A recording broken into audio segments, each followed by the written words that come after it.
Michael Ferrara from DSPORT Magazine, and we are at Toyota's media event for the 2020 Toyota Supra.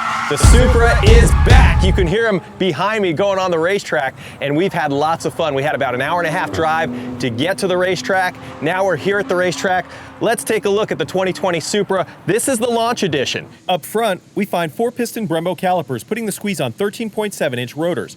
Out back, Brembo single-piston calipers work with either a 13 or 13.6-inch rotor. The 13.6-inch rotors are fitted on the launch or premium editions. If you want to take a look inside here, you'll see red leather. So if you get the launch edition, one of the cool things you can get if you get a white or a black one is the red leather interior. I think it might be available on that special matte color too. So lots of cool stuff there. Now, what you're really wanting to know is, how does this car drive? Well, let's talk about that in a second, but let me show you some more of the features here. We've got dual exhaust. The cool thing about this exhaust is we've got some ability to change the sound inside the car when you change between the normal mode and the sport mode. You also notice that the vehicle itself is a lot smaller than you probably thought it would be. It's a lot smaller than I thought it would be. You see the 86 platform behind us. This car actually has a 4-inch shorter wheelbase than that, but it's actually wider too. So as far as having a car that plants well and drives well, this is one that definitely does it on the track. For the power plant, we have a 3-liter BMW twin-scroll turbocharged engine that puts out 335 horsepower. And the tuning of the engine with the transmission, with the suspension, with the active rear differential, it's all done extremely well. So, on the road impressions, I'm gonna bring in Bassem here too, so he can talk a little bit. We got to drive an hour on the road over here, and you start. What do you think? Well, on the road, the car actually drives a lot better than you think. It's a two-door car.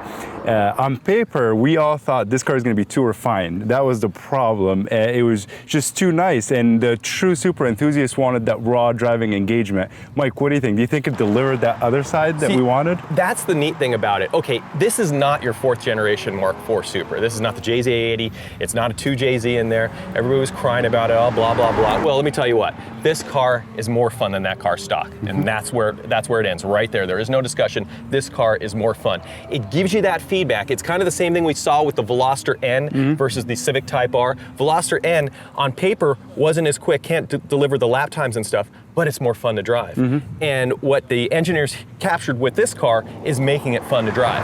And part of that is the audible experience. And switching between the normal mode and the sport mode, you can hear the difference in that exhaust. It pops, it bangs, and on the track, the car, you have to actually do all the driving. It really doesn't do it for you.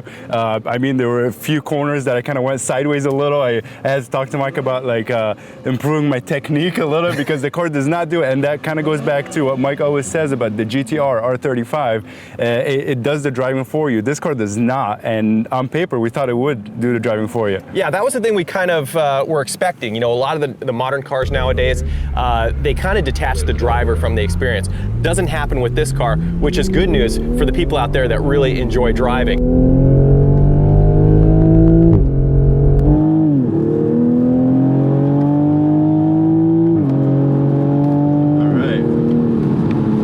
So talk a little bit about this car versus the BRZ FRS GT platform. That was a fun swap. You started with the Supra. I mean, acceleration. First of all, you're getting torque at what? 1,500 RPM? Yeah, 1,600 RPM. You've already got full torque. Max.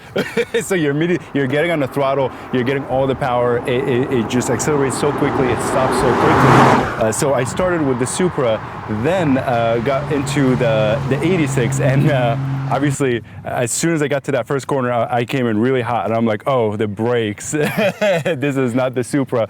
But the 86, I mean, this is a car you can throw around the track with confidence. It is just so it's so easy to take to the track. It is. You know, I got to do the same thing. I drove the Supra first, then I got in the 86, and then I got back in the Supra. And my first impression on the Supra was it's really easy to drive on the track. Right. Not that it's not fun, but it's easy to drive because of that torque curve that you got. Gear selection and stuff like that, the 8-speed, automatic that's in here. We'll talk about automatic versus manual in a second, but that's in here works exceptionally well. It finds the right gear, and it's not hard for it because that torque band is so big. From 1600 to I think 4800 RPM, you've got full torque. So even if you're off a little bit, you've probably got peak torque out of that turn, whether you're in third gear or fourth gear. This course itself is very short, very technical, and even so, the Supra was definitely more fun on it, which is something you may not expect. But we had a great acceleration. Acceleration, definitely not a problem. No. Right? We say good acceleration. Handling? Handling is fantastic. When it's in sports mode, it's got the dampening changes too when you put it in sports mode, because the first lap I forgot and I left it in normal mode. I'm like, I can't hear the exhaust.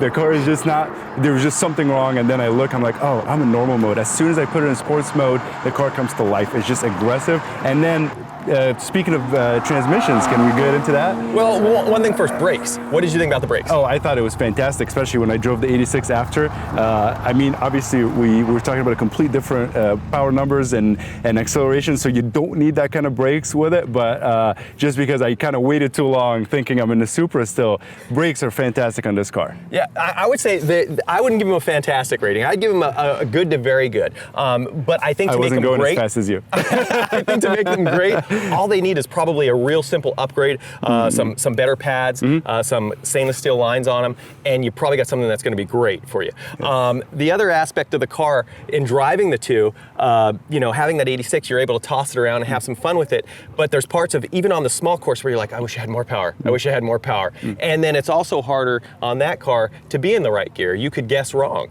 and it doesn't happen in the Supra. Yeah. So it's kind of a segment that right now on the import side isn't really addressed. This car was basically modeled after the Porsche Cayman S. A lot of the comparisons were made, and the tuning and stuff was made to make this car more fun and competitive against a vehicle like that. So, now I would be the first to complain about an automatic transmission without a manual option.